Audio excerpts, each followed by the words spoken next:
previous tenant of my new flat left a survival guide. I'm not sure I want to live here anymore. I moved in with my boyfriend yesterday. We've been together for 5 years now, and we're old and wise enough to settle down and finally leave our parents' houses. He just turned 24 and I'm 22. He's the love of my life. His name is Jamie, and I couldn't be happier to be living with him. When we decided to make the leap, we spent 2 months looking at flats and houses we couldn't afford to buy yet, so renting was our only option, but the prices were astronomical. For our budget, we would have been lucky to get a box room and a stove. Jamie works for a local 24-hour fast food restaurant, and I'm training to be a teacher. The early stages of training don't pay much, and I owe a lot in student loans, so finances are tough. We had almost given up hope until we found our flat. It was nothing special, but to us it was a palace. A spacious 2-bedroom apartment with views of a city park, a balcony, and local conveniences. It was in a tower block in a not-so-nice area, but neither of us had been wealthy growing up. We weren't fussy, just grateful to be together. The advert was sweetened by the deposit-free option and open-ended tenancy. The landlord was happy to sign a 5-year contract if we wanted. That sort of thing never happens in the city. We were told that along with no deposit, we would also have no inspections, but would be liable to pay for any damage when we ended the tenancy. I'd never heard of anything quite like it. We knew that for our budget and location, we weren't going to get any better. We snapped the place up fast, not even bothering to view it. It felt like our only chance. Move-in day rolled around quickly, and yesterday we got the keys to our first home together. It was such a strange feeling. The day was chaos, getting our stuff in and up in the lift. We were flat number 42, on the 7th floor. The items we couldn't get in the lift had to be taken up all the stairs by the removal men. I think they were grateful we weren't any higher, but I still wish we had been able to give them a better tip. In the evening, we settled down on our second-hand sofa, given to us by a cousin of a friend, and watched some TV. We smoked cigarettes on the balcony looking at the park, and fell asleep on our mattress on the floor super early because we had no energy to put the bed together yet, and Jamie had work at a hideous time of the morning. We slept soundly last night. I felt safe and happy. I don't think that feeling is coming back anytime soon, and it's all due to the note I found this morning. I found it in the kitchen, having a coffee, hours after Jamie had left for his early shift at work. It was in one of the cupboards that were fixed to the wall. There were a bunch of useful items from the previous tenant. Spare keys to the flat, a set of tiny keys that locked and unlocked the windows, necessary for those with kids this high up, spare smoke alarm batteries, and a folded-up piece of paper. The note was handwritten with new occupier of flat 42 in beautiful cursive on the blank side. I opened it up and sat down to read. I can't really describe it to you, so I'm going to copy it out below. Dear new occupier, firstly, welcome to your new home. I lived here before you for 35 years with my husband. Unfortunately, he had an incident at home recently that I'd rather not discuss that claimed his life. My sister has now decided I can't keep up with the demands of the property and has insisted that I move in with her and her husband. I was reluctant at first, but the stairs do kill me at my age, and without Bernie it's filled with sadness. Anyway, when you've lived somewhere for as long as I have, it feels like a person that you know. You understand its personality and what makes it tick. I thought it was probably pertinent that I impart some of that knowledge on you. It's a wonderful home. Honestly, I have lived through best and worst years, and leaving it behind is very emotional. But if you are to survive and get the best out of it, then there are some steps you need to follow. 1. The landlord will never bother you. He doesn't visit, call, or communicate in any way. But make sure to pay your rent in a timely fashion always. I have only dealt with him once in 35 years, and let's just say I never missed another rent day. Any repairs required, you speak to the agent you rented the place with. 2. Do not use the communal lift between 1:11 and 3:33 a.m. Just don't do it. This step is vital if you are to have a happy life here. It really is life or death. Don't do it. This has cost me and many others in the building greatly, and I would rather not elaborate on why you shouldn't do this. Just please don't do it. I cannot stress this enough. 3. When you hear the strange animal noises coming from flat 48, don't question it. Mr. Prentice lives there and he's a lovely chap. Don't be afraid to say hello to him in the corridor or on the stairs. He's old school, so he never risks the lift. But whatever you do, don't check on him when you hear the noises. You'll know when you hear them. 4. If you ever come across a window cleaner on the balcony, ignore him. He may seem like the nicest fellow you've ever had trying to sell you something at the door, but it really is best that you don't engage. He will go away if you ignore him. But he tries pretty hard the first few times, so you'll need some resilience. Whatever you do, don't offer him anything. No money, no hot drink. 5. Don't leave food scraps out. Bin or refrigerate them immediately. If you have small animals, it is imperative that you watch them eat and take away any leftover food immediately after they are done. This and Rule 2 go hand in hand. The things forage all day and seem to really love animal feed. You don't want them in your flat, I promise.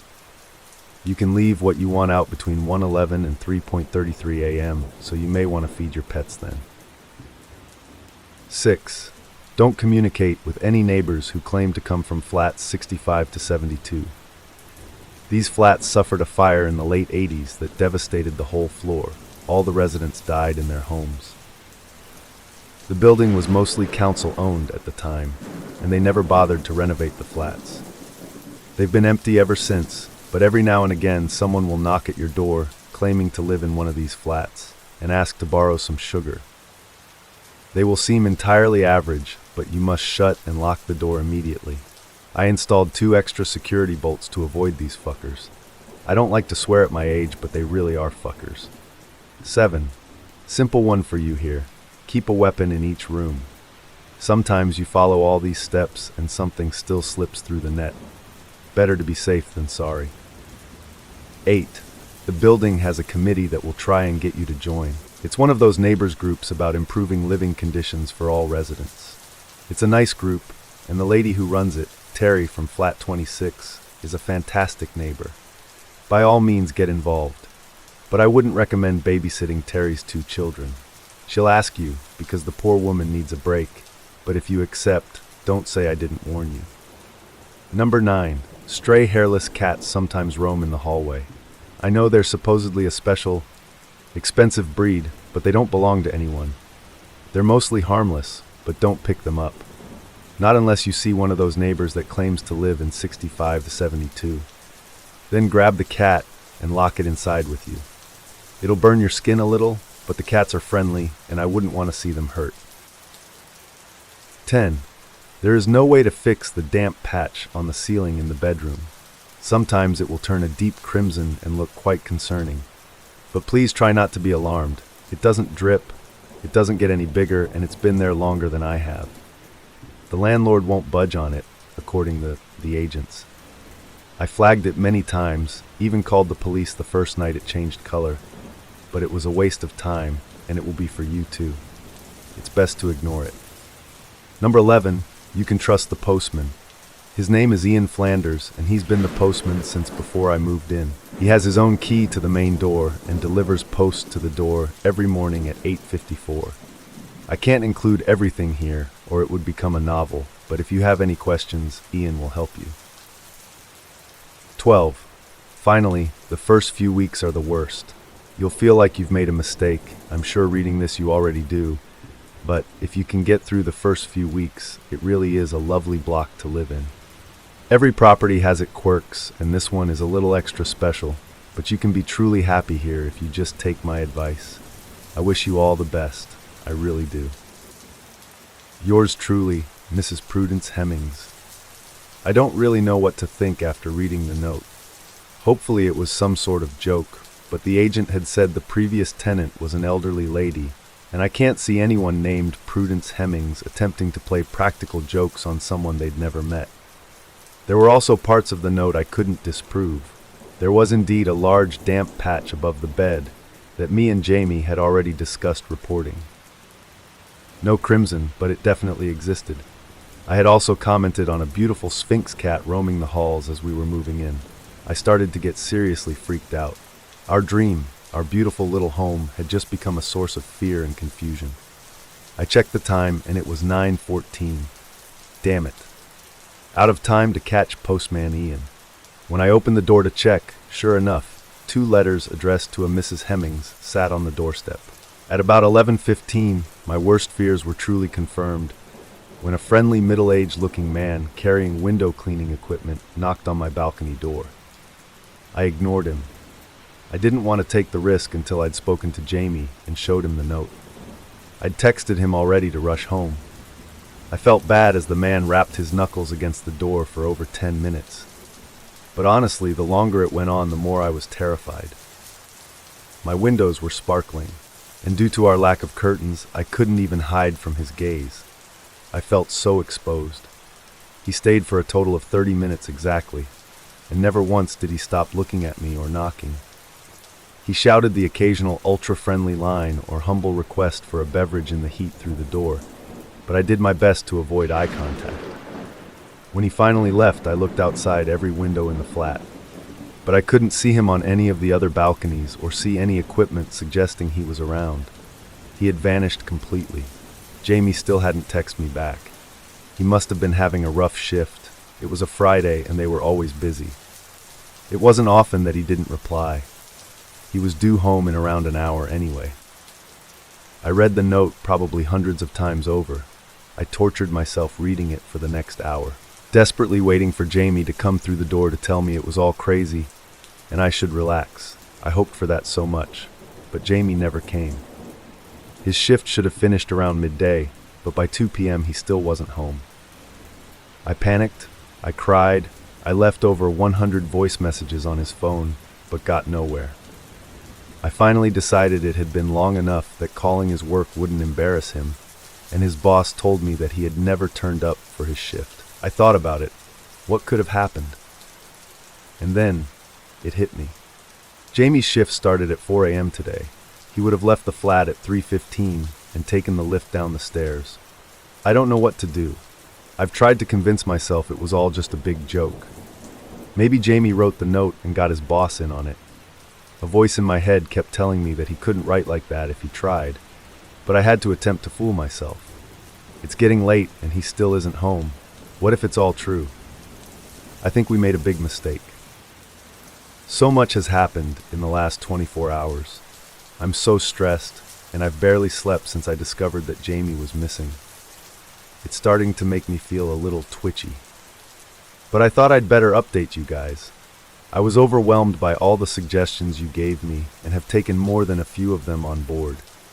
I'm definitely going to be getting a huge planter full of sage for the balcony, and I did spill a little salt in my doorway. I'm sorry to disappoint, but that didn't help at all. There's nothing I'm following quite like Mrs. Hemmings' rules.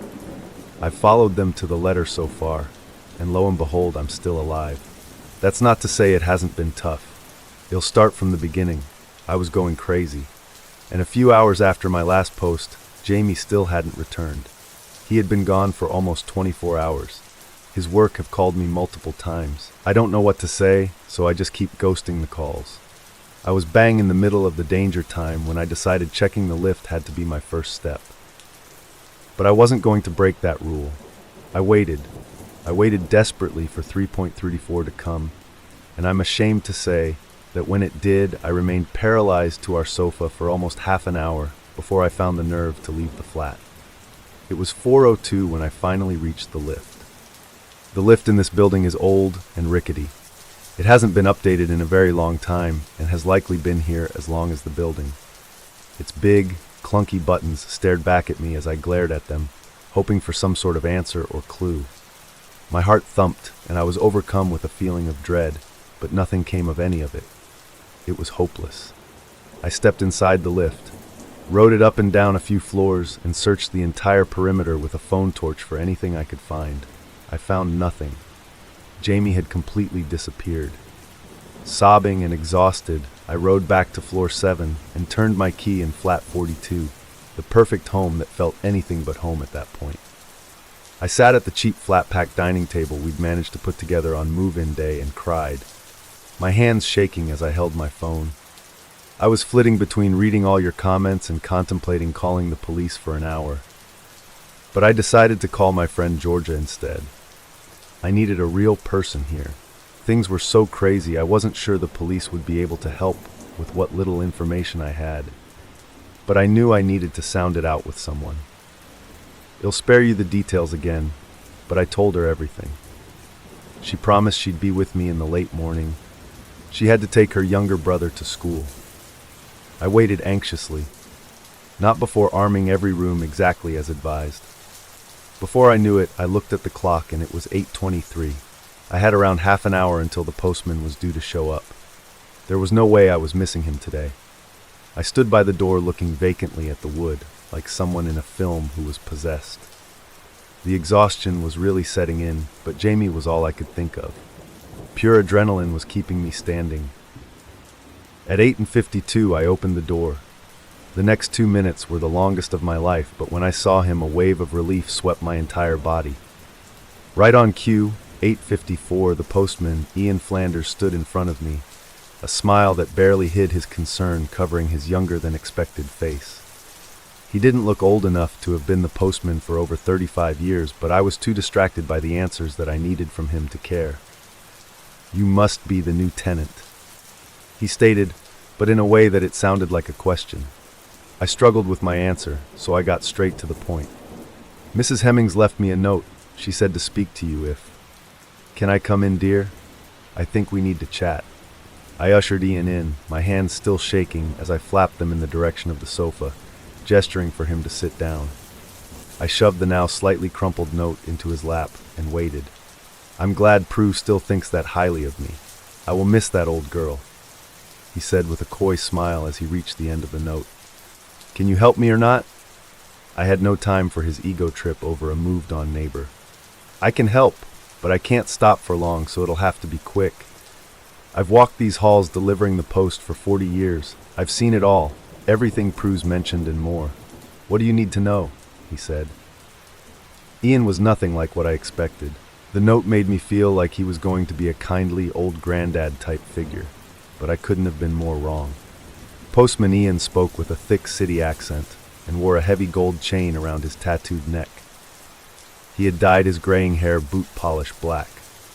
His demeanor was thankfully non-threatening, but extraordinarily cocky. He was the sort of man I imagined in a betting shop, rubbing his grubby hands on notes as he bragged over a win. He didn't ask as he lit a cigarette in my living room. I didn't question it. We would usually smoke outside, but I wasn't going to argue over technicalities. I grabbed a bowl for the ash and lit one too. "Let's start with the things in the lift.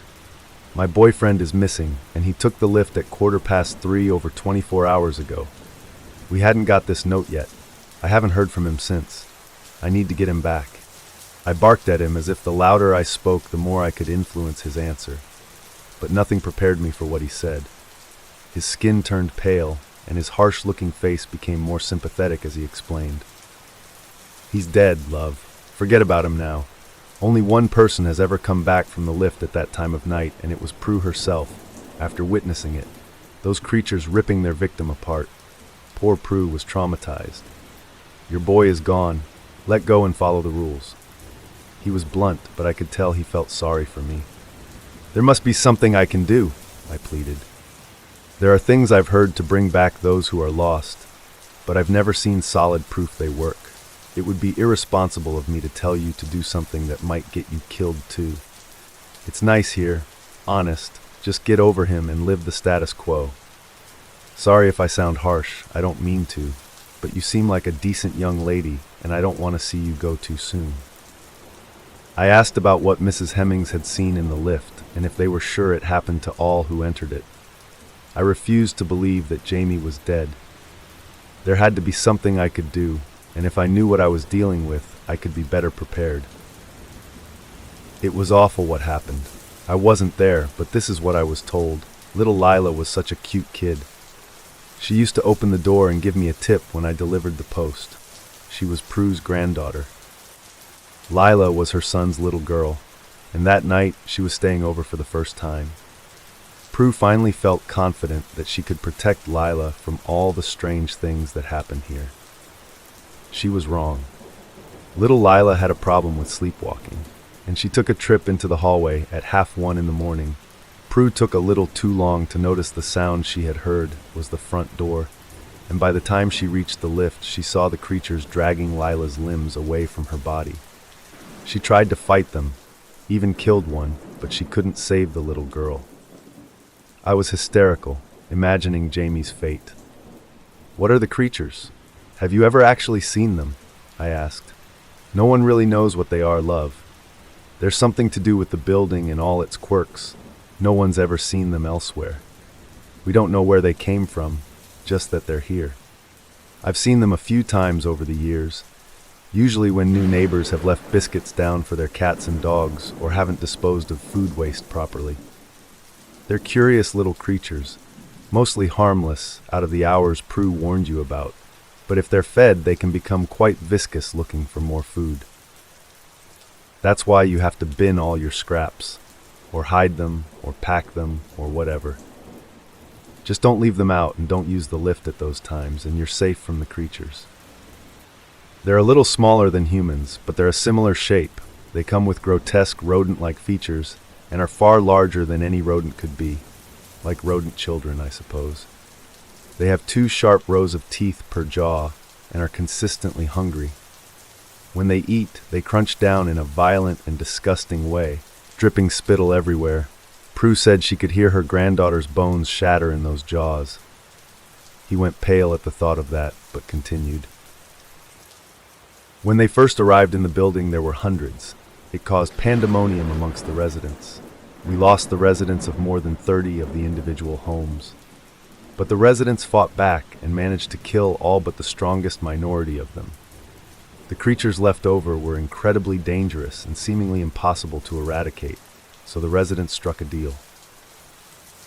A deal that they will be left unharmed and allowed to live in the building in return for the residents' safety at all times. But if anyone wanders into the lift between 1:11 and 3:33 a.m., they are fair game. This time frame is the period the creatures are at their most frenzied, and restricting them to the lift was safer for all parties. God help anyone who encounters them during those hours. They've been here ever since. Claimed lots of unsuspecting people avoiding the stairs, but nothing like when they first arrived. A few got put down for not holding up their end of the bargain, but we haven't had an incident outside the lift in years. Count yourself lucky you missed that crisis. Everything here's pretty peaceful right now. I'm sorry about your boyfriend. I really have to go. I'm late for my round. He scrawled his phone number on a bit of paper and handed it to me. Emergencies only. I don't like to be bothered. You can't go. The note said you would help me, I exclaimed. And I will. He snapped back. When there's something I can help with. I can't resurrect your boyfriend, and I don't like to be late delivering the post. I will see you soon, love. I was in shock. I couldn't believe what I was hearing, and I couldn't believe he was leaving me after the information overload and the small ray of hope he had lit inside me, and then squashed. I'll call the police, I shouted, desperate to feel as if I was solving this somehow. You can try if you want, Ian sighed as he opened the door to leave. It just aggravates the creatures, and it isn't going to bring your boy back. Mr. Prentice hates it when police come too. If you want to get any sleep in the next week, then I'd avoid it. Wait a week, report him missing, and learn to adapt to life here, love, or you'll be dead in days. And with that, he shut the door behind him. I opened it again. I had so much more to ask, but he was gone. No sign of him anywhere in the corridor. Maybe it was me losing my mind. I might be imagining all these things. But no matter how much I willed it, the note was still there, and Jamie still wasn't. Georgia arrived not long after Ian had left. I, of course, asked if she had seen him in the corridor, to try and affirm to myself that he was real, but she hadn't. She looked at me worried, and held me as I sobbed and told her what the postman had said about Jamie and the creatures. I wasn't sure she believed me. Even as she read the note, she looked skeptical. If she was skeptical, I wouldn't have blamed her. But she had always been supportive. She sat with me for hours while I just sobbed, heartbroken. I was so conflicted as to what to do. It felt insane that I hadn't contacted anybody. But this note had turned out to be accurate so far, and if the postman was to be trusted, then I should wait. Georgia had been my best friend for many years. She stuck up for me when I was too scared to do it for myself, and had always been the brave one of the two of us. I felt safe around her, so after hours of crying and despairing at the way my life had changed in a matter of days, I finally decided to take a nap. It was early evening, and Georgia was watching some TV. Just there for me if I needed her. Despite the deprivation, I struggled to fall asleep. I tried to imagine Jamie's arms around me, but it became a more painful reminder that they probably never will be again. Eventually, after what felt like an eternity of staring at the damp patch on ceiling, I drifted off. About 3 hours ago, I woke up, staring at the goddamn damp patch on the ceiling and could hear chatting in the living room. I jumped out of bed and walked towards it. Georgia was on the sofa with a middle-aged looking woman, both nursing a cup of tea in the matching mugs that Jamie had got me as a move-in present. My blood boiled, but it wasn't their fault. I cleared my throat to get their attention. "Oh, Katie, this is Natalia. She lives upstairs. We got chatting, so I made her a cup of tea. I hope you don't mind." I looked at the dark-haired woman on the sofa, drinking tea from my cup, and nodded. Georgia was a sociable idiot with no understanding of when to not be herself. I wasn't going to lament her for it right now. It was her coping. "Of course. Hi, Natalia. What flat do you live in?" I tried my very best to be polite. I would have to discuss not bringing people into my home mid-tragedy with Georgia after she had left, but until then, I would be neighborly. "Flat 71. It's so nice to meet you. You have a lovely home," Natalia responded. Her lips curled at the corners into a smile that wasn't replicated in her eyes or the rest of her facial expression. She looked at me smugly, with full knowledge that I was aware of the implications of what she had just said. The rules, the flat number. Every now and again, someone will knock at your door claiming to live in one of these flats and ask to borrow some sugar. They will seem entirely average, but you must shut and lock the door immediately. I installed 2 extra security bolts to avoid these fuckers. I don't like to swear at my age, but they really are fuckers. Prue's warning echoed in my mind, and I couldn't take my eyes off Natalia. Something really was off about her. I looked at Georgia, sat on the sofa next to her, and noticed her sweating. Anyone in the UK knows that it's been a hot for few days, but this was beyond just the ambient temperature. Her entire body was dripping. Suddenly, she began to pant. Natalia's eyes were locked to mine, just like the window cleaners had been. Nothing happened before with the cleaner, except this time the rule had been broken. She was already in the flat. Georgia started to scream as her skin blistered and charred. Her hair fell from her scalp as the skin flaked and melted away from every inch of her. She was being burned alive without a flame in sight. She scratched frantically at her own melting face, digging into the exposed raw flesh. The sound a person makes when they burn alive is like no other. That will never leave me. I screamed and screamed, but no one came to my door. I tried to grab my phone to call Postman Ian, but the wooden surface I had set it down on burned my fingers to the touch and forced me to recoil. She was going to set the whole flat alight. My actions needed to be quicker than a phone call. I grabbed hold of the large knife I had set down on the side earlier when weaponizing. The handle blistered my fingers instantly, but I didn't care. I needed to get her out now and help Georgia if I could. I ran towards the dark-haired lady, sweat dripping from my brow the closer I got, and plunged the knife into Natalia's throat. She gripped it and fell to the floor. She didn't bleed like a normal human. Her insides were black. She was still moving, and I figured it probably wouldn't be long before she stood right back up and tried again.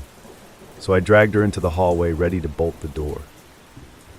As we reached the entrance of the corridor, one of the cats was waiting, hissing at her semi-conscious body. I caught her eyes fixate on it as I dumped her on the floor.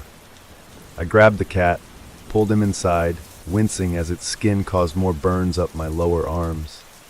Shut the door and watched through the peephole. She got up and held her hand to the wound, cauterizing it and walking off towards the lift, as if she hadn't been injured at all. I dropped the cat by that point, but every bit of naked skin it had touched throbbed and burned for at least an hour. Georgia hadn't been as lucky as Natalia with injury recovery. I anonymously called an ambulance for her. I couldn't believe it, but she was still breathing. She was badly burned, and her life wouldn't be the same again, but she was alive. And for that, I was grateful. It sounds awful, but I left her at the park across the road from the building. With no phone or ID, she's my best friend, and I want to be there. But if I own up to involvement in injuries that bad, they'll suspect me, and I lose the already slim chance that Jamie might be savable. It doesn't mean I don't care about Georgia, but she's alive. I won't believe Jamie isn't until I see it. So now I'm alone again, in the flat, conflicted about what to do. I want to leave, so badly. But this was mine and Jamie's first home together. If he's alive, and I can save him, then I want it to be here for him to come back to. And if he's dead and the postman is right, then I don't know if I can leave his memory behind. There's only one person I think could help me right now. So tonight I'm going to do some research, hunt down an address, and tomorrow morning I'm going to visit Prudence Hemmings. I didn't get much sleep last night either. The lack of sleep is making me wonder whether all these things happening are in my mind or not. But I'm reminded every time I see that damn note that it's all real. I spent hours last night searching for anything I could about Prudence Hemmings. If she had lived in a big, creepy mansion, I imagine she would have been easy to find. But us folk who live in tower blocks aren't so well documented. No one cares about our lives, no matter how extraordinary. I found an article about missing person Lila Hemmings. It suggested that she went missing under the care of her grandmother while playing in the park opposite the flats early in the morning. Interviews with her parents stated that they had both disowned Prudence. Despite the many years that had passed since Lila's disappearance, her parents appeared to have remained unforgiving of Prue. There was no mention of her on either of their social media accounts, and she appeared to have no involvement with the children they had acquired since. Searches for the Hemmings family in the local area were equally dead ends. I looked at link after link, desperate to find something, but they all started to blur into one. Until finally I saw something. An obituary for Bernard Bernie Hemmings, who had fallen from the tower block in unexplained circumstances after being diagnosed with dementia months before his death. I was surprised it hadn't made bigger news. It had only been about a year. There were no details of where to find them, but his wife Prudence and her sister Bridget were listed as contacts to find out details of the funeral. It's scary what you can do with the internet these days.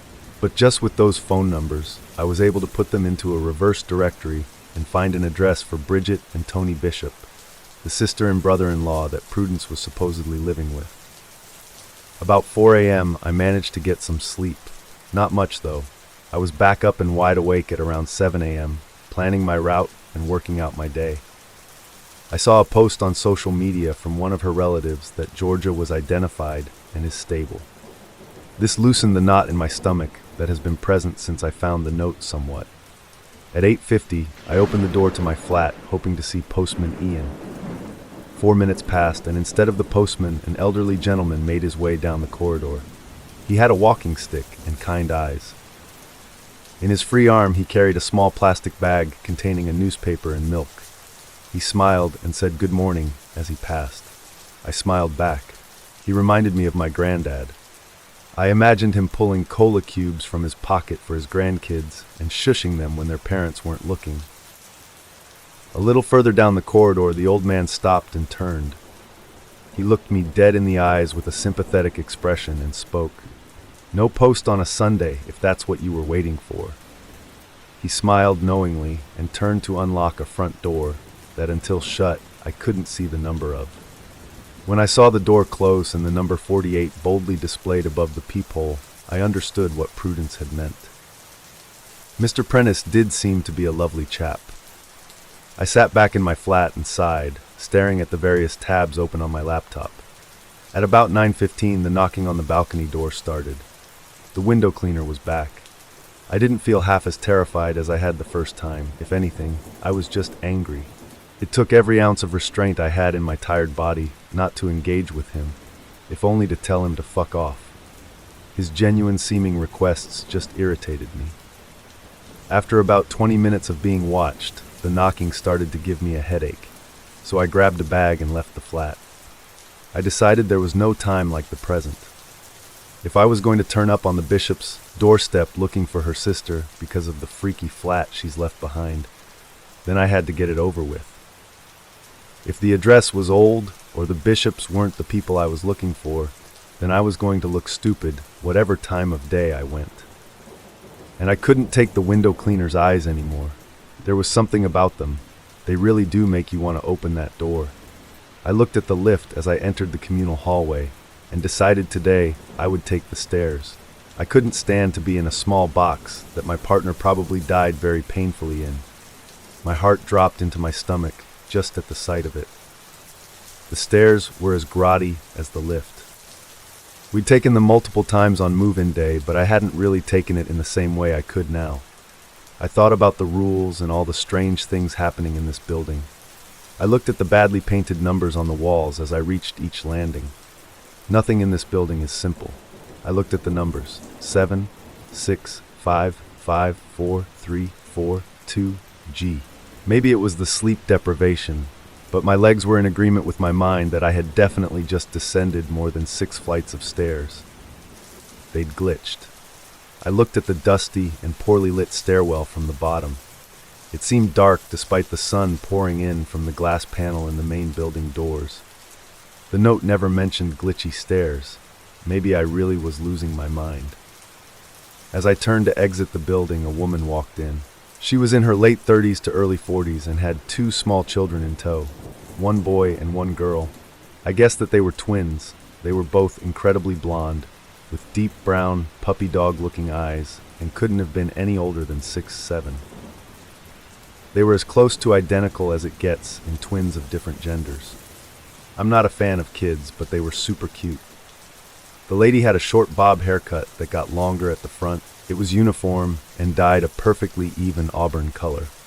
I knew it was dyed because her roots were blonde like her kids.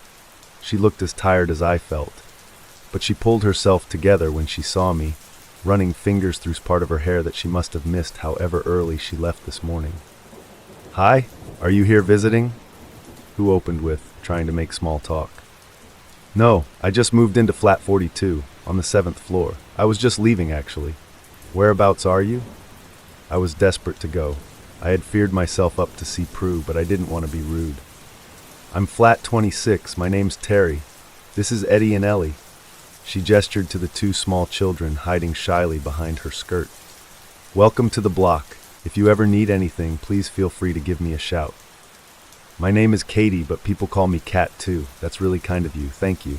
I will—" "Hey, is there something wrong with the stairs?" I stopped myself before going into detail. "Nothing wrong. They just skip sometimes," she answered, shrugging. "Well, I'd love to stop and chat, but I actually really need to get going. It was nice to meet you, Terry." I tried to work out what was wrong with the children as I stepped forward to walk away, still baffled by the stairs. "By the way, we have a residence committee. You should come to one of our meetings. They're every Tuesday in alternating flats. This Tuesday is at Molly Jefferson's place in flat 31. Come along. We'd love to have you," Terry suggested, waving me off. I walked out the doors after my encounter with Terry feeling sick. Every minute in this place made the note more real. Every word jumped off the page and into my life, made it more likely that Jamie was really gone. I rode the bus from a stop not far from the flats. It felt like it took an eternity to reach the little suburban area I was looking for. A 5-minute walk away from the bus stop I got off at, and I was staring at a quaint little bungalow belonging to Bridget and Tony Bishop. I knocked on the door. The lady who opened it was unsteady on her feet. She was probably in her 70s, with wispy white hair neatly scraped back into a bun, 2 strands left hanging that just softened her wrinkled face. She wore a dusty rose-colored dress that hung just below her knees and smelled of stale cigarette smoke. "Can I help you?" she asked bluntly. "My name is Kat. I'm looking for Prudence Hemmings," I answered, stuttering slightly. Her eyes widened slightly. Why? She asked, bizarrely. Is she here? It's private? The lady ushered me into the house and sat me down on a sofa. Within minutes, there was a cup of tea in front of me. She didn't say anything to me for a while. We just looked at each other. Then she finally broke the silence. I wondered if you'd try and find me. It took me a long time to decide whether to leave that note or not, but I decided that you deserved a head start. That's more than I ever got. The woman was Prudence. She was nothing like I had imagined. She seemed tough and hardened and spoke with a mostly blunt tone. She contributed before I could answer. Terry called me not long ago, told me that she had met the new tenant. She said you looked shaken up and said that my note may not have been enough. I did say I couldn't fit everything on there, and the stairs didn't seem too important. The committee wanted to organize a meeting with you on your moving-in day, but I told them that was intrusive. The whole committee thing always seemed a bit excessive to me anyway.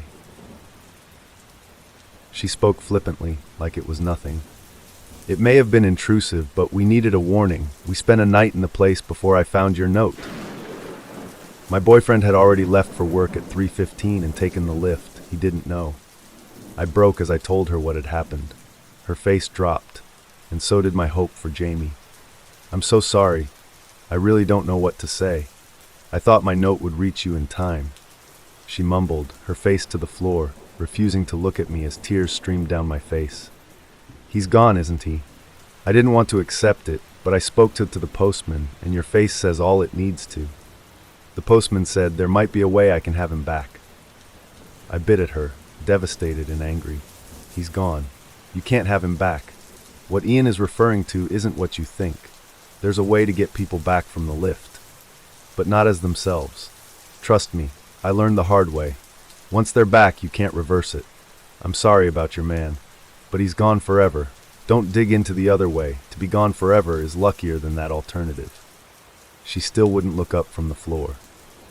What do you mean? I don't want to talk about it. I said in the note that there are things I'd rather not discuss, and I need you to respect that, or I won't be speaking to you at all. Now move on and ask what you need to ask. Prudence cut me off. I decided not to push the topic further, and moved on to some other things I needed to know. What's the deal with Terry's kids? They seem sweet and normal. Those little demon creatures are anything but normal, she answered, wincing slightly at the thought of them. When she went into labor, Terry never made it to a hospital. They were the first children ever to be born inside the building, and with everything that goes on, it's like something's rubbed off on them. They're average children in the daytime, but they never sleep, ever. Poor Terry hasn't had a day's rest since they were born. They also really love to steal birds and rats they find the cats playing with and torment them. Really annoys the cats. As she finished speaking, a small hairless cat strutted out from behind an armchair across the room, meowing softly. It brushed its head up against Prue's exposed legs, leaving scorch marks where it touched. She didn't react. She reached down and stroked the top of its head, smiling as it purred. And those? I asked, eyes stuck to her now badly burned legs. She chuckled, pulled out a box, and lit a cigarette, tapping the top layer of ash into a small silver dish in front of her. She offered me one, and I took it gladly. They've always been my good friends. I couldn't leave the building without bringing a part of home with me. This little guy is Damon. He's seen some things, she gushed, not taking her eyes off the cat. But where did they come from? Why are they everywhere? I asked, watching in disbelief as her burns subsided. It seemed impossible, but I looked at my arms where I had picked up the cat the night before, and there was no evidence it had ever happened. They didn't even appear sunburnt. No one really knows.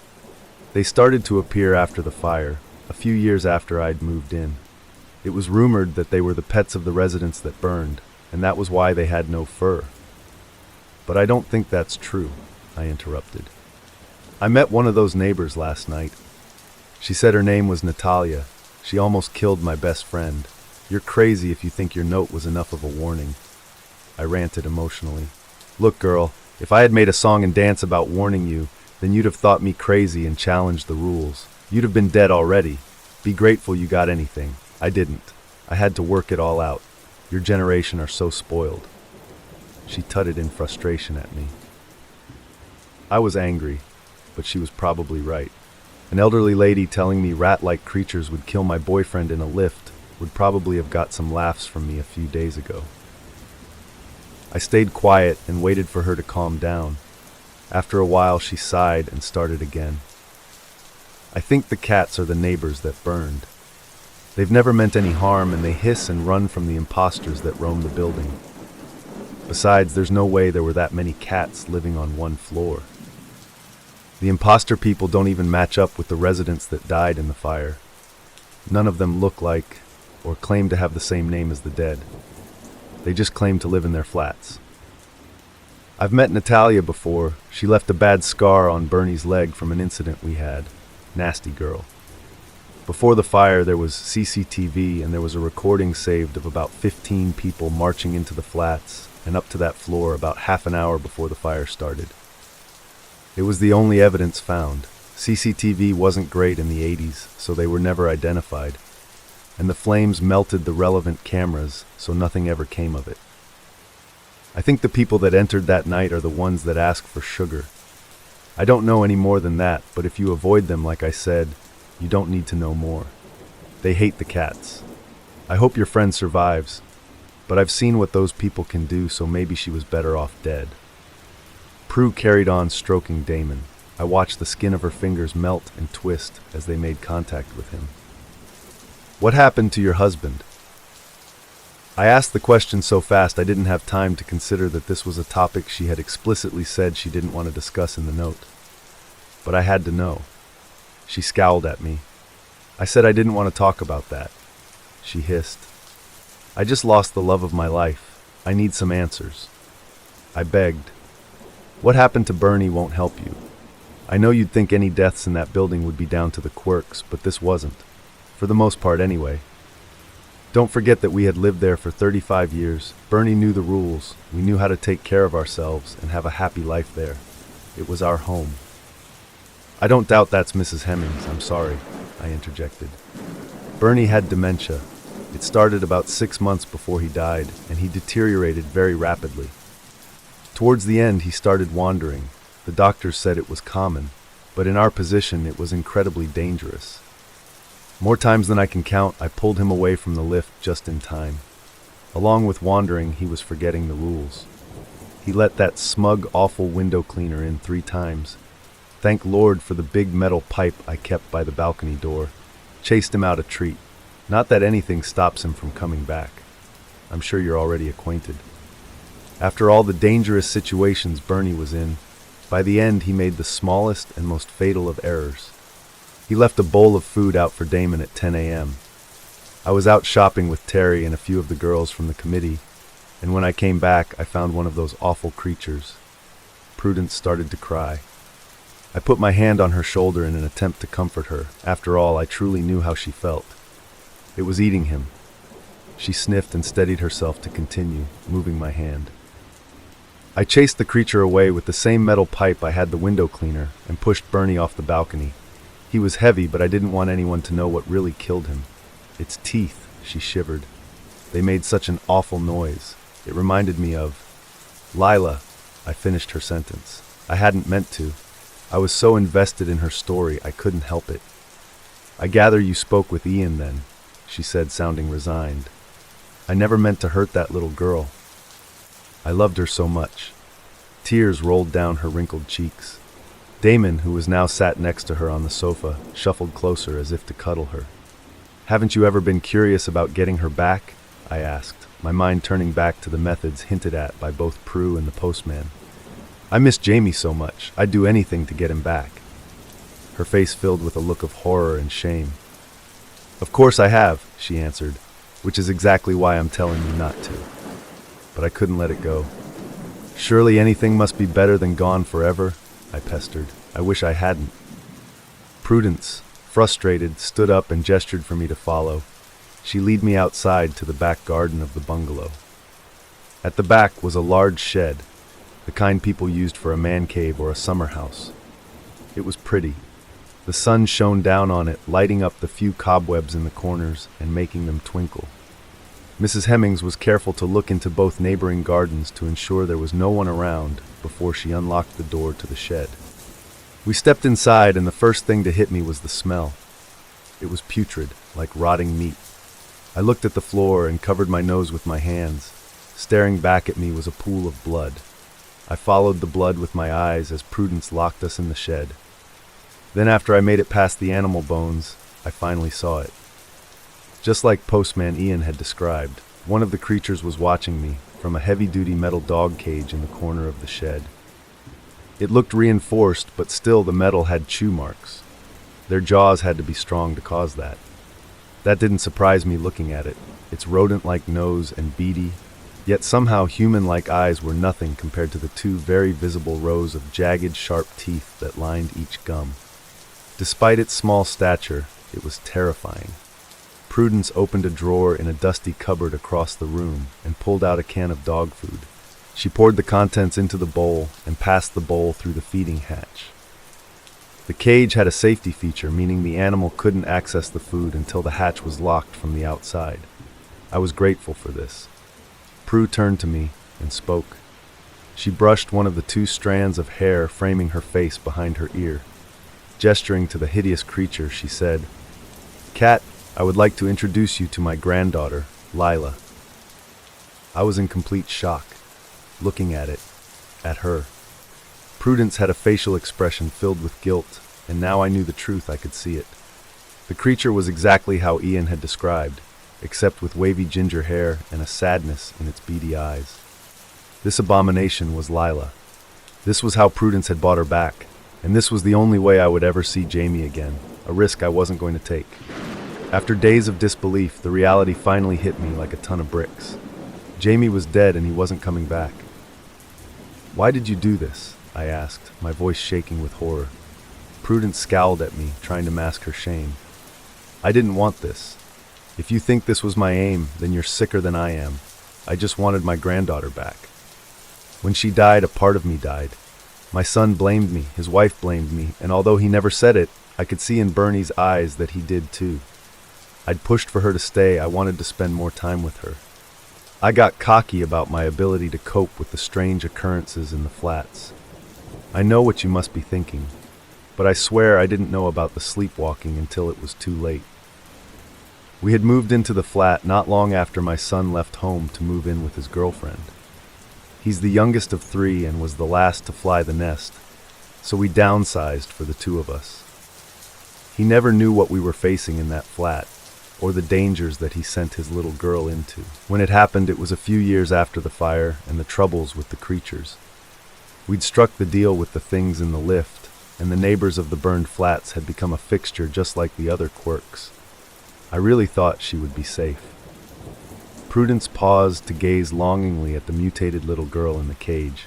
The creature just twitched. In return, it bared its 4 rows of teeth and made a gentle hiss. "But how did you do this?" I stopped her with more urgency this time, looking at Rat Lila in disbelief. I had to get answers out of her fast. I didn't want to spend any more time than was absolutely necessary in this shed.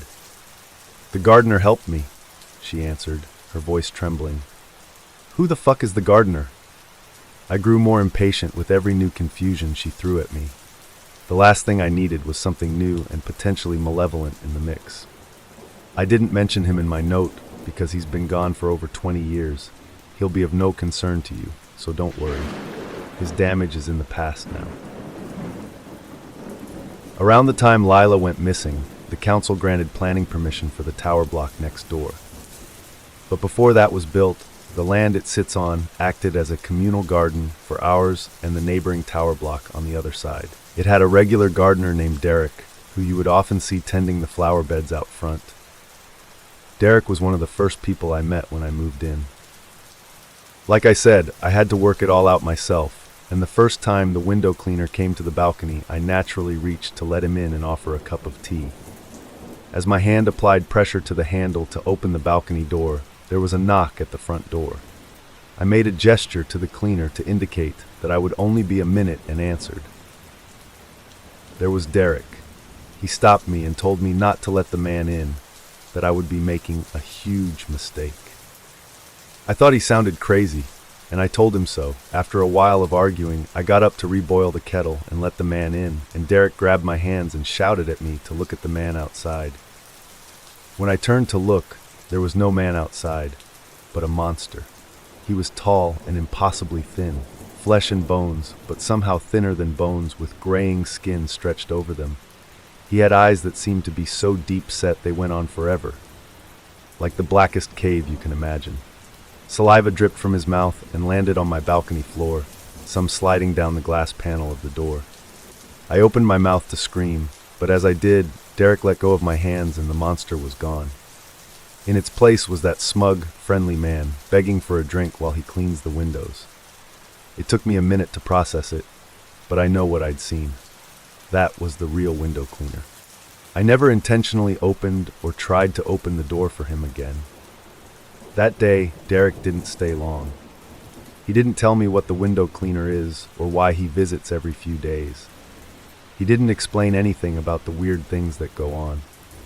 As much as Derek was a part of the strange happenings, he was like one that had been carved from light. He said that he'd always be around when I needed him, that it was his job to look after the residents just like the flower beds. Over the years, he appeared a few times. He was instrumental in striking a deal with the creatures. When the neighbors died in the fire, he created a special display for them in the garden and made sure that nothing planted was poisonous to the cats as soon as they arrived. He also stopped an imposter from killing Bernie at our front door. He seemed like such a good thing for the residents, always there to help, offer some gentle advice or a creative solution. Someone to be trusted. He changed when they granted planning permission for the other block, though. He knew his garden would be dug up to lay foundations and his uses redundant. He became grumpy and bitter over time, but no one paid enough attention to notice, especially not when my tragedy struck. When Lila died, I was devastated. Derek appeared to me as I sat on a bench in the garden crying. He offered to help me, to use the garden to get her back. I snapped at him. I told him it was his fault and that he should have been there when it happened to stop them. He worked so hard on the agreement with the creatures. He spent a lot of time with them. Lila broke the rule and he had to allow them to do what had been agreed, he said. He couldn't have stopped them. But he wanted to help make things right. I understood why he hadn't intervened. But I couldn't accept it. I lashed out at him. I'm embarrassed to say I actually slapped the poor man along with stamping on his freshly planted flower bed. I was angry and grieving. I quickly burned myself out and collapsed into a blubbering heap on the floor. Derek attempted to comfort me, but his mind was on his garden. He said he was sorry for my loss, but I shouldn't have attacked the flower bed. That he'd always been nice to me, and I should be kinder in return. I snapped and told him that it didn't matter, because it was all about to be bulldozed in the next few days anyway. I should have taken more note of the way he twitched as I said that. He snapped. He said that he knew I was angry, but there was no need to take it out on him. If I was that desperate to get Lila back, he knew a way. But it was dangerous. I begged. Anything I said, I would do anything. He told me it was simple, and that all I had to do was enter the lift and offer the creatures some food, whilst repeating the phrase, revertitur mortuus, during their frenzied hours. He said that there was no guarantee they wouldn't be crunching on my bones before I even got the first word out, but that if I succeeded, I would have Lila back. Of course, it was successful. There wasn't a creature in sight as I performed the ritual as instructed. I thought nothing happened at first. She didn't appear straight away, but a few days later I found her running round inside my house. She'd taken a chunk out of Damon's ear with her teeth. I tried to kill her at first, but just as I was about to finalize it, I saw in her eyes who she was. I tried to look for Derek, but by that point the workmen had started. Nothing was left of his garden, and nothing was left of Derek. No one's seen him since.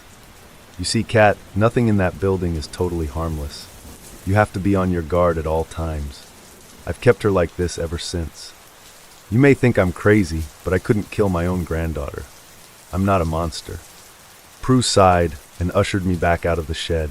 She locked the door behind us, closing the padlock on her most hideous secret. I was exhausted. It was a lot of information to take in, and as a result of the information I'd received, real grief for my boyfriend was finally settling in. Every hope I had was dashed. I know many of you tried to tell me in the comments that he was gone, but I wanted you to be wrong so bad. I couldn't bear to look at Prudence Hemmings for another moment. I made my excuses and left, morosely riding the bus back to the tower block I had once been so excited to live in. It was mid-afternoon by the time I got home. The choice between the stairs and lift didn't strike much enthusiasm into me, but I opted for the stairs, and after what I'm sure ended up being 11 flights, I made it the 6 flights up the stairs to my flat. I laid on our mattress on the floor and sobbed for Jamie. I sobbed so hard my throat went dry and hurt, and my stomach cramped with each gasping breath. I sobbed myself to sleep. My body and mind must have given up fighting the need to rest and shut down. When I woke up, it was late, about 10 p.m. I wrote as much of my update as I could for you guys, hit post, and just sat at the dining table with my head in my hands. My whole life had fallen to shit, and I knew it. I thought about so many things, questioned why they were happening to me. I searched social media for updates on Georgia, but there were none. Jamie wasn't super close with his family, but I knew it wasn't long before they'd start to worry. Everything I considered just snowballed in my mind. The loneliness in dealing with this situation was killing me. I decided to do something I usually wouldn't. I went downstairs and I knocked on the door of flat 26. Terry answered. Her perfectly bobbed hair was a little unkempt and out of place. She had huge bags under her eyes and I could smell wine on her breath. "Are you okay, Kat?" She looked concerned. I found it ironic that she looked so disheveled I had forgotten it was me who came for help. I'm sorry. I know I don't know you. I could barely speak. "Don't worry, Prue called me. She told me everything. I'm sorry about your boyfriend. It's a shame I never got to meet him." Terry stared back at me with the same expression a mother would, warm and understanding. "Would you like a cup of tea? Maybe something stronger?" "I'd love a coffee, please." I answered meekly, making way into the living room. Her sofa was comfy. It reminded me of being back home at my parents' before any of this started. Terry trotted out to the kitchen, stumbling slightly. I could see the kitchen counter from the sofa, and the empty bottle of wine that accounted for her stumbling. As she boiled the kettle, there was a huge crash from somewhere inside the flat. I jumped, feeling startled.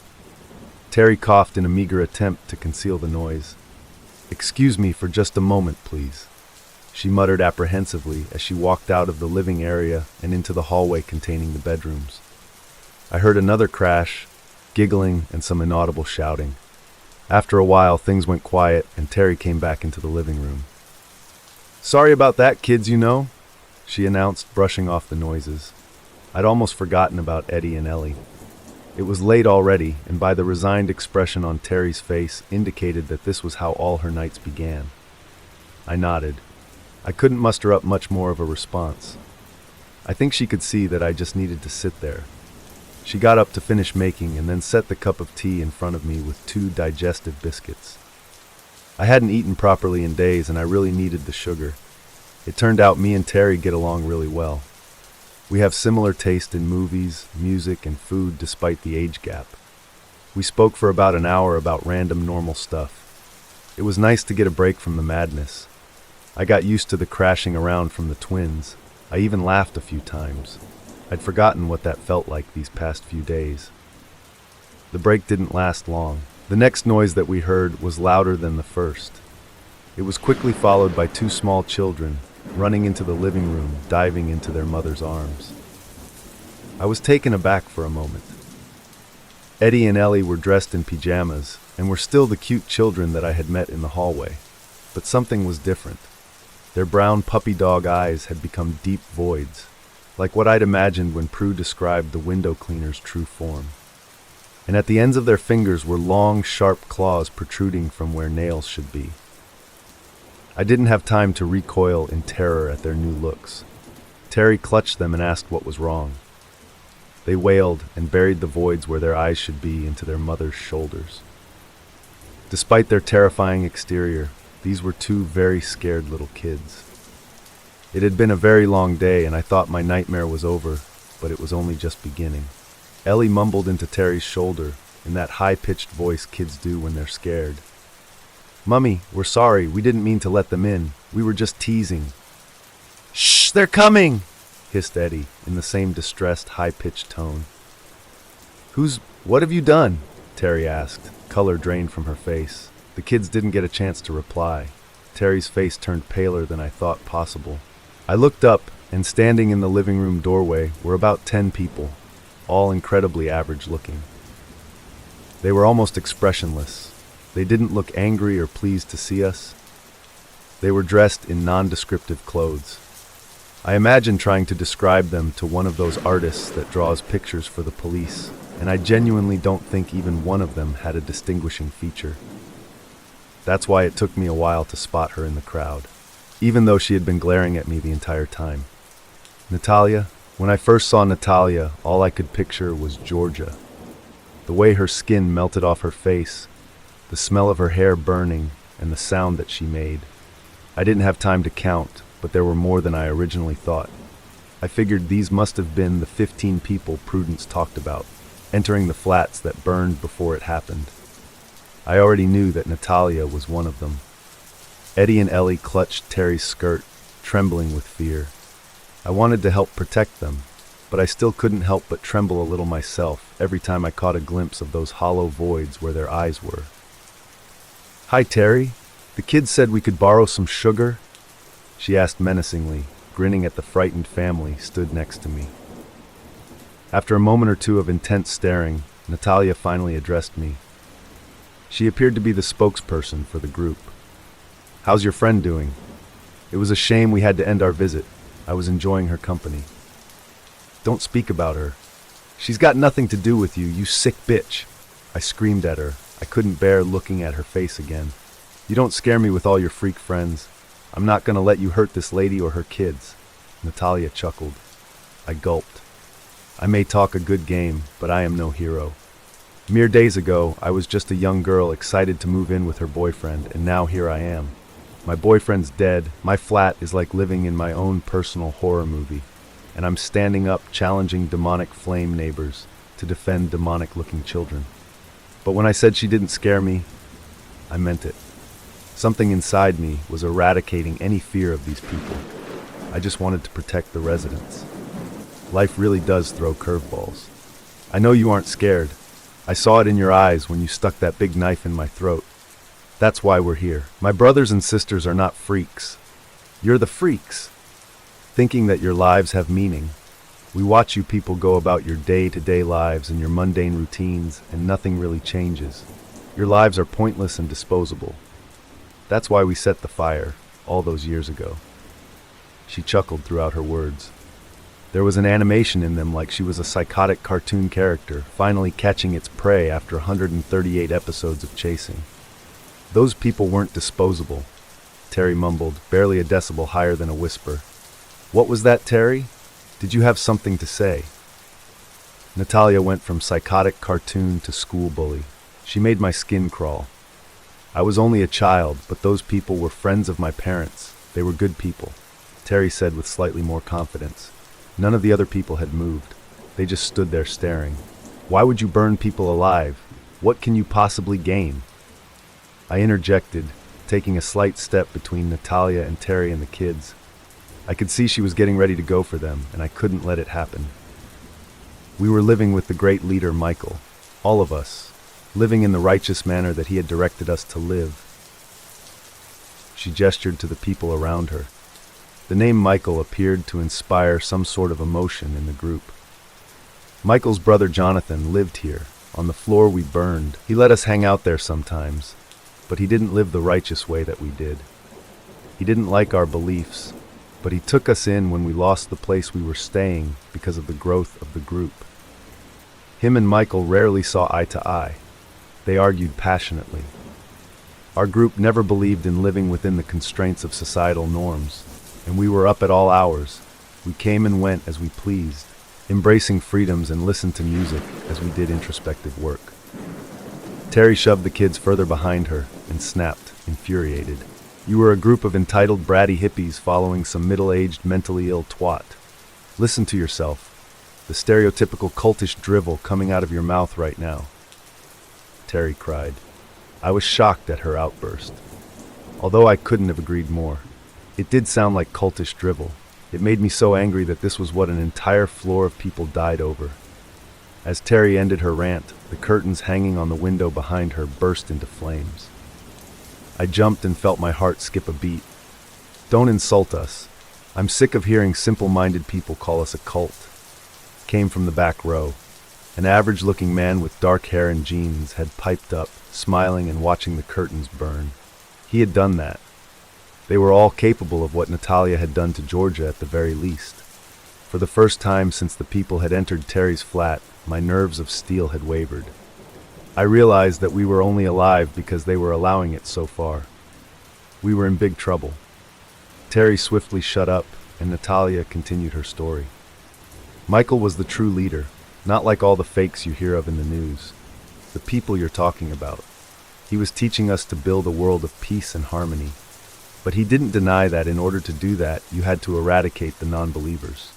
He taught us to embrace the bad in us, to harness it so that we could do extraordinary things.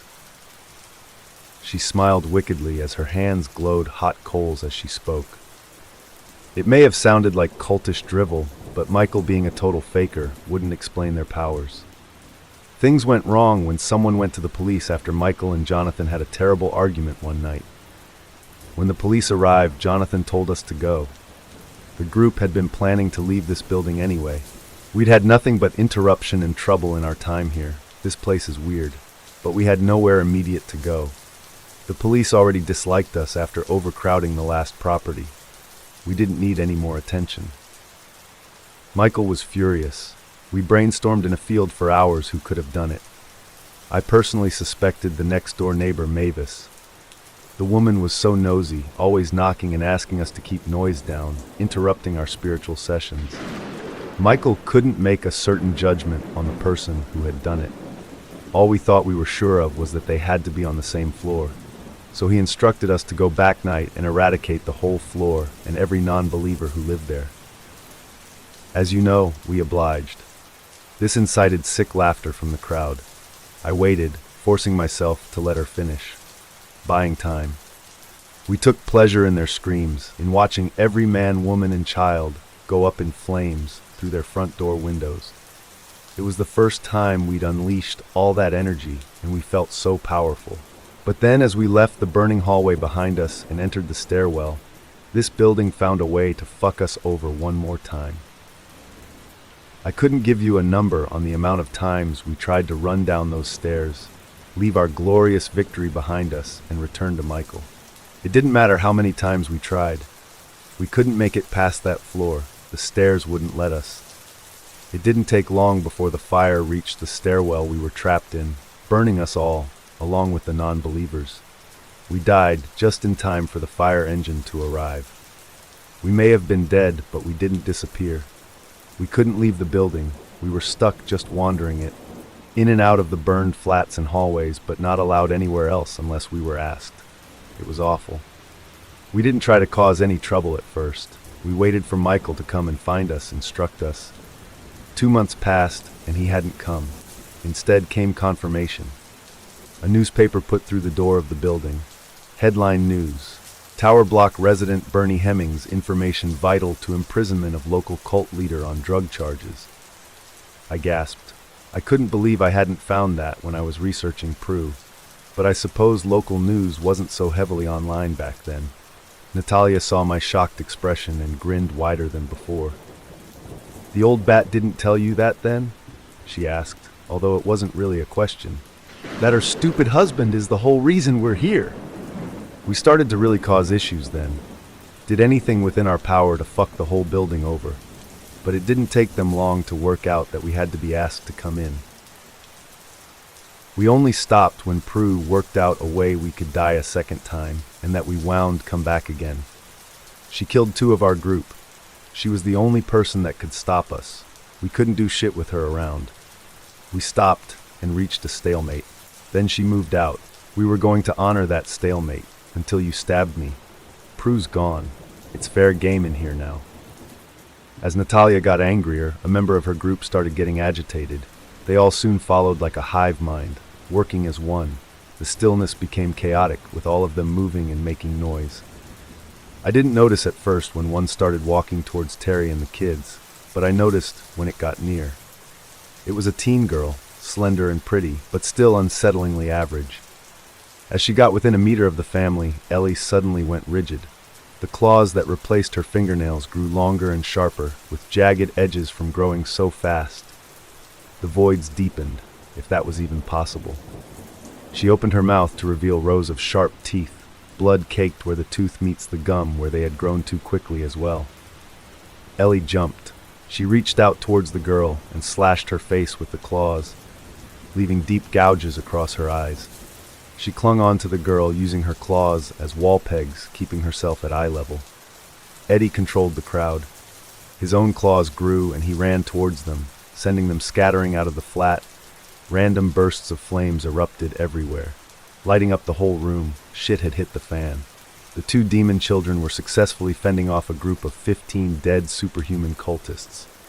Natalia ran from them too, but kept her eyes locked on mine as she did. As she ran from the flat, she spoke to me. "This isn't over," she screamed, and I knew that it wasn't. I stayed on Terry's sofa that night. We organized all the burned items in the house and threw things out before we crashed out in the early hours. The kids' claws retracted and they returned to their earlier state, causing mischief in the hallways. They were too young to really understand. I didn't sleep much. Nothing new.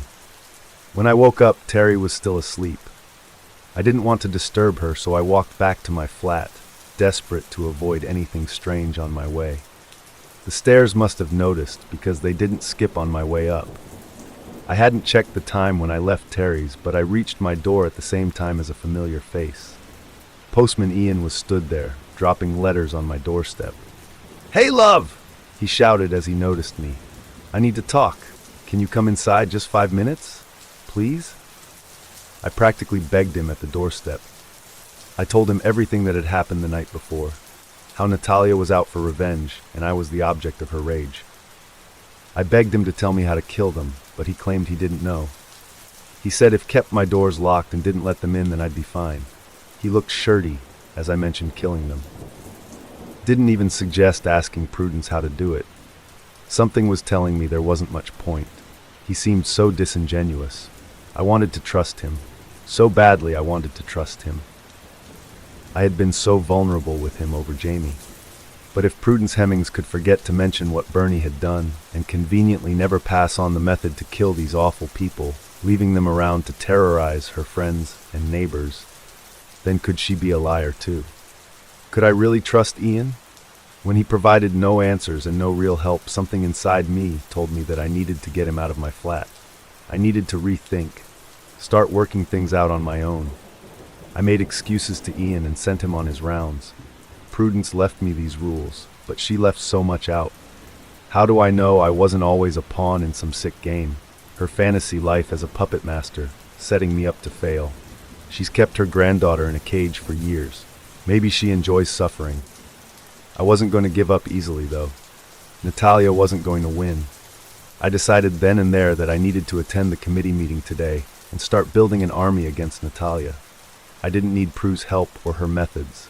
With enough manpower, I could do it myself. This was war. I sat all morning thinking about everything, cup after cup of coffee in front of me to keep me awake. Once the postman had left and I was alone with my thoughts, they just continued to get louder. I thought about Natalia and the cult, about the kids and their nighttime antics, about the committee meeting, Jamie and how much I missed him, Georgia and my burning guilt, and Mr. Prentice, who was finally making those aforementioned animal noises. Most of all, I thought about the note left for me on move-in day, how it had changed everything. My whole life was different now. I was alone, and it felt like my new home was attacking from every angle. I reread the note a few times over my coffee. I worried about my rent. It was tight but manageable. School is currently out in the UK, but as a training teacher assigned to a school, I still get paid a small amount through the summer. The rent is low, and with a second summer job, I can just about make it without Jamie. It sounds strange. but it felt nice to worry about something normal for a minute, even if I should have been worrying about my survival and the many entities currently trying to kill me. I didn't get to stew for too long. I had to get ready for the committee meeting. After the events of the night before, and my growing mistrust of Prudence, it was imperative that I got the neighbors on side if I was going to achieve anything like my goals of eradicating the imposter/cultist neighbors. The meeting was at noon in flat 31. There was a poster on a communal notice board by the entrance that I was glad to spot. Terry hadn't mentioned the time when we met, and all our meetings since had been a bit hectic to discuss it. The poster promised tea and cakes, and my stomach rumbled at the thought. I hadn't eaten properly in days. At 11:55, I left the flat and wandered out into the corridor. I'd never seen so many neighbors.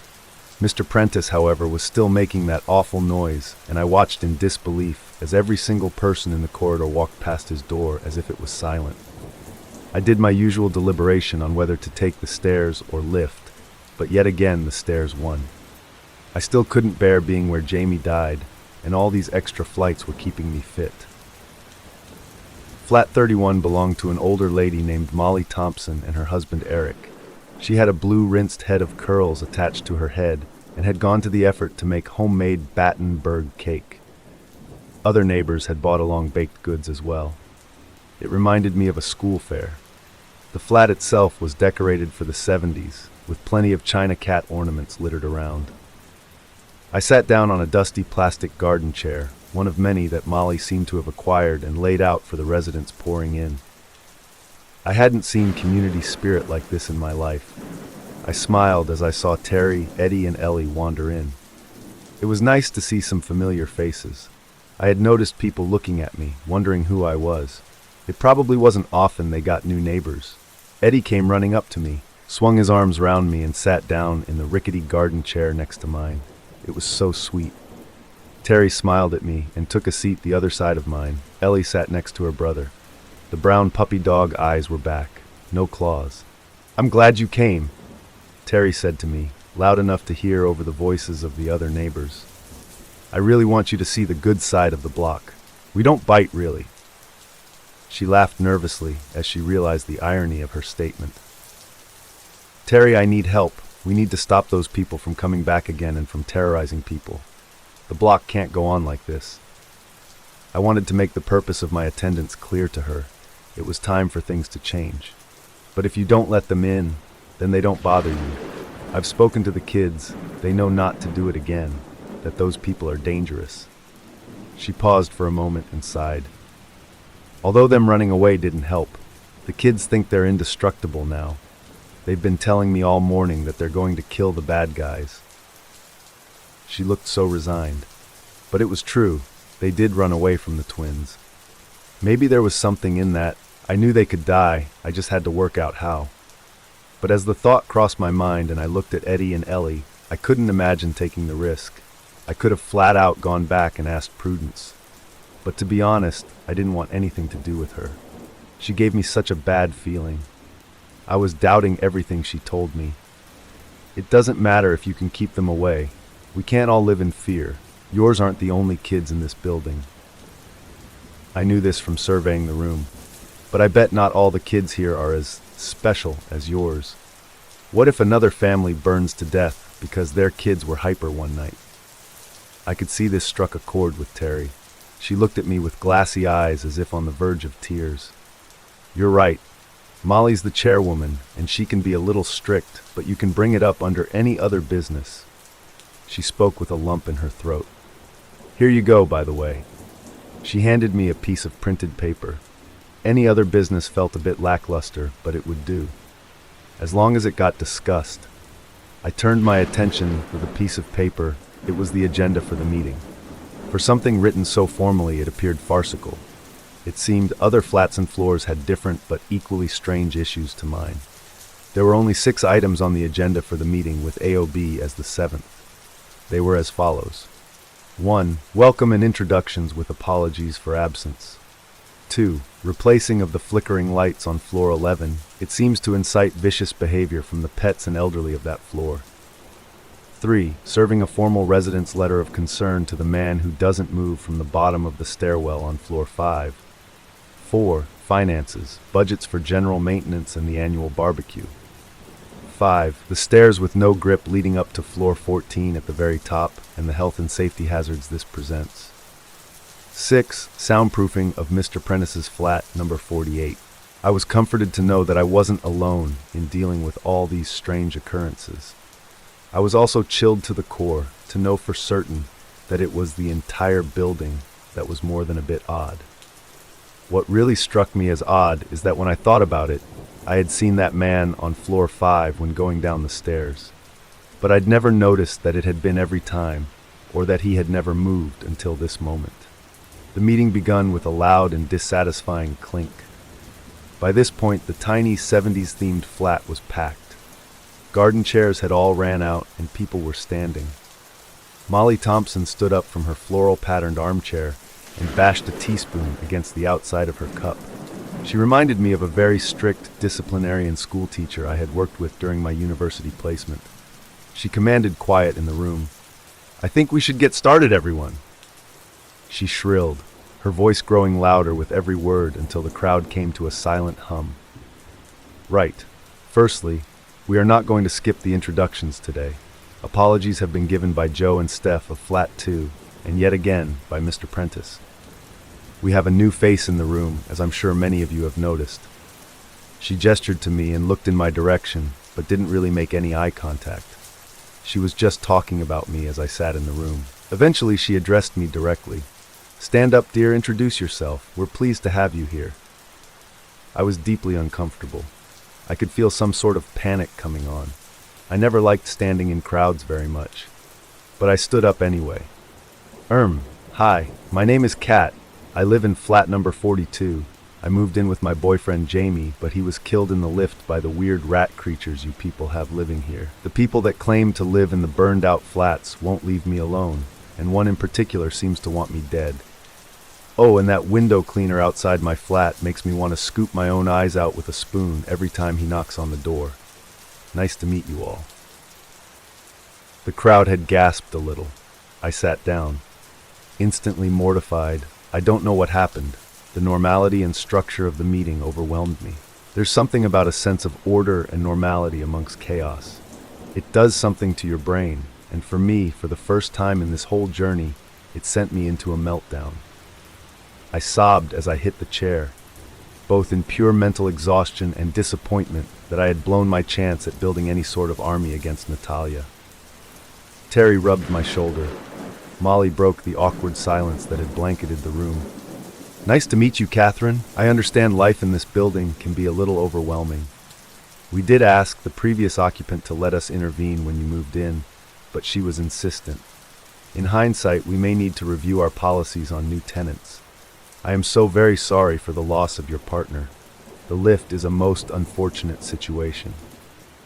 She had been in positions of power in her life for certain. She responded professionally but coldly. There was no feeling in her condolences. She came off like a corrupt politician, digging themselves out of a hole. She did decide to skip the introductions after my outburst. I also hate it when I'm called Catherine. My parents named me Katie, and I shorten it to Kat. Her presuming it was Catherine added to her school teacher demeanor. She carried on with the proceedings pretty swiftly, and interesting characters present at the meeting started to emerge. My favorite was a large, middle-aged Caribbean woman named Precious Step Fleur, who would not accept Molly's claims that there was not enough in the budget to replace the lighting on floor 11.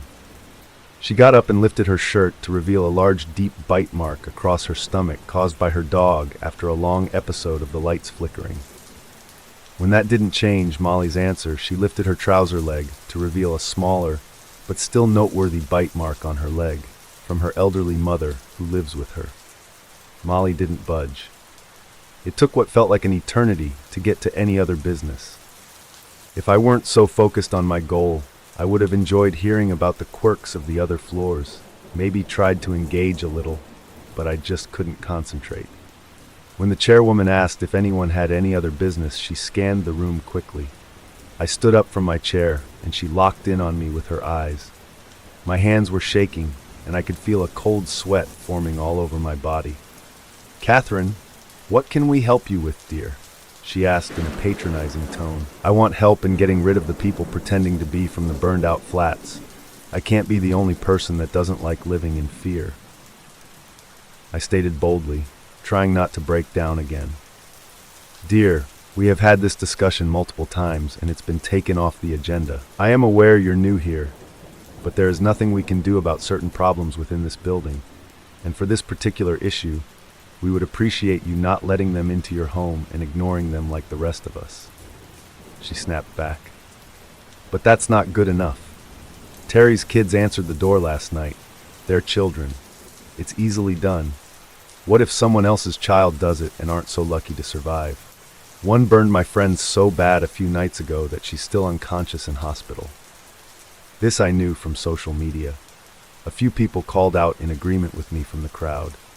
The only one who has ever been able to deal with them is Prudence, and that difficult woman never revealed her methods.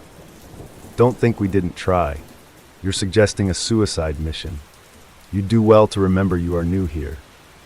Molly hissed through her teeth. Did she have to mention I was new so many times? It was grating on me. "Well, I'm willing," shouted Precious. She seemed stronger than the rest in her earlier rant. I was glad to have her on side. Where she came forward, a few others followed. Soon I had 5 people plus myself willing to form a subcommittee to get rid of the cultists. Molly didn't like it, but she agreed to let us do it. There was me, Precious, and Terry, along with a lady named Shanti, who lived a few doors from me. A man named Anton and his friend Leo from floor 8 made up the group. To be honest, they just seemed keen to get involved with any kind of battle. Leo was the loud one. Anton was mostly silent. I invited them to my flat after Molly swiftly adjourned the meeting. Inviting anyone into my home made me anxious now. I found myself studying each of their faces to ensure there weren't too average and I hadn't invited the wrong people in. I was fairly certain I hadn't. Eddie and Ellie settled in front of my TV in the bedroom so they didn't hear our conversation. They may only be kids, but I felt safer with them there. We discussed for hours how we could bring the imposter people into one place and kill them all. Leo was particularly creative. He came up with weird and wacky ways to end them, from locking them in a room and blasting with fire extinguishers until they freeze, to herding them into the lift between 1:11 and 3:33 a.m. The whole time I waited nervously for a knock on the door for them to come for us, but they didn't. We got time to plan, but despite the time it never really took off, no idea seemed feasible. I shared everything I knew. My conversation with Prue, the night before in Terry's flat, everything. Precious listened to my tales intently before speaking. Derek would have helped us. He was a great man. He used to turn up at my door in the dead of the night just as those lights started and take my dog for a walk. She spoke of the gardener with a fondness. Prudence told me about Derek. She said he's been gone since the garden was demolished. I replied flatly. It was awful when he left. That woman that used to live here was nasty to him. I watched out my window as she tore up the garden. I know she was grieving for that little girl, but I know Derek only ever wanted to help.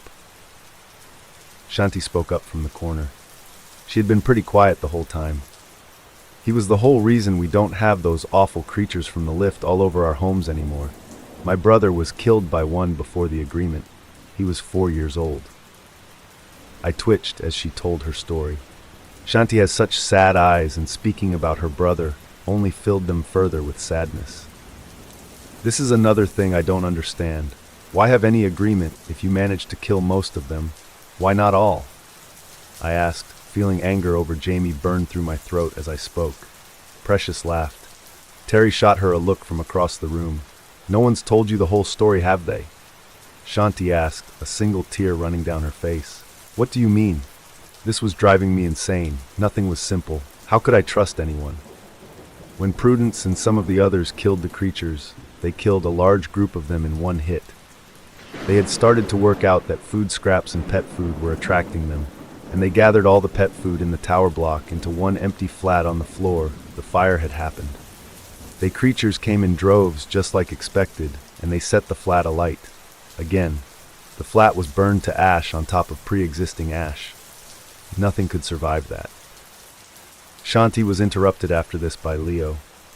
And then 3 giant rat motherfuckers literally rose from the ashes, triple as smart and strong, and fucked shit up, he said, a look of excitement on his face. Shanti rolled her eyes and continued. So all Prudence did was cause a quite literally bigger problem. She didn't kill them, all she did was help them evolve. There was only 3 of them, but they learned to sneak attack. More people died than during the original infestation. They were more intelligent, but not in the way it comes across when the agreement's spoken about.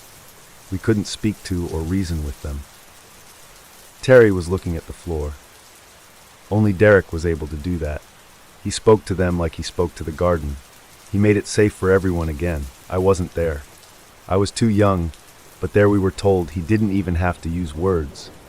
They understood just a series of movements and eye contact. Derek explained the rule with the lift. He told us it was a gesture of goodwill. The creatures needed a home and seemed attracted to the building, and we would let them live there and stop killing their kind if they would stop killing ours. But to show them some respect, we would allow them a small time frame where unleash their instinctual nature, but only if someone came to them. There are only 2 left now. Prudence killed the other during what happened with her granddaughter, but that only made them 2 stronger, like they absorbed the 3rd. I tried to take in all the information I was receiving, but I couldn't. It was too much. Derek isn't coming back. It's been years. This is pointless. Terry finally erupted. Precious laughed again. How do you know? You speak to dear old Prue all the time. Know something we don't? Precious spoke sarcastically, but I think she meant what she said. It was becoming clear that Prudence Hemmings wasn't too popular in this building. I don't speak to her all the time. We just keep in contact. She was always nice to me. Terry tried weakly to defend herself. That's because you're naive and a pushover. She used you because no one else would give her the time of day. Precious was about to launch into a full rant on Terry. I was glad Eddie and Ellie were in the other room and couldn't hear. I wondered if she'd seen them at night. I decided to stop the rant. This was becoming counterproductive, and we were getting nowhere with our plans. I interjected and told them all I needed them to leave so that I could sleep. Partly true, although I knew I couldn't sleep. I had other things to do. They all filed out of my flat. Terry and the kids were the last to leave. She gave me a hug as she left and told me to get a proper night's rest, telling me she was always there for a cuppa and a chat. It was sweet. I felt sorry for Terry. The kids hugged me too as they left. I know she spoke to Prue, but I was certain that it really was entirely innocent. I sat in the empty flat, disheartened that my assembling of an army had turned into a bickering shit show, with no real suggestions on how to kill the imposter neighbors. I felt totally alone. I couldn't trust Prue or Ian or pretty much anything I thought I knew. Maybe Prue didn't even kill those neighbors. They only told me half-truths about the creatures after all. I was left alone with my thoughts again. And after a few hours, a good one finally struck me. But I needed supplies. I left the building and went to the nearest shop to gather the items I needed. For what I needed and the time of night, I had to travel to a 24-hour supermarket. It took half-hour each way on the bus, but I stayed focused. My bags were heavy and awkward on the way back to the block, but if it paid off, this was going to be worth it. I trudged up the stairs. It took me 2 trips and 24 flights of stairs instead of 14 to get everything in my flat and organize myself. It only took 16 and a large gym bag that was much easier to carry on the way back down, thankfully. I passed the man on floor 5 twice. Now I'd noticed him. He made my skin crawl a little. I walked through the downstairs corridor, diverting away from the main entrance and passing all the ground floor flats to the door at the back of the building. The door at the back led to a small concrete area with a grass strip along the side and a bench decorated with a memorial plaque. This was the block's outside space. As is typical in the city, the whole bench was covered in graffiti. The memorial was unreadable. I got to work. I dug the strip of grass, turning soil with my new equipment. I had never been green-fingered, and to be honest, the shrubs I had bought had been so heavy I had grown to resent them a little. I worked for an hour and a half. I was sweating and night had come. It was pitch black and I was using my phone torch to see. I had almost given up until I got up from my crouching position to stretch my knees. I reached my arms out, put down my shovel, and took a seat on the bench. I hadn't seen him arrive, but the man was already sat there.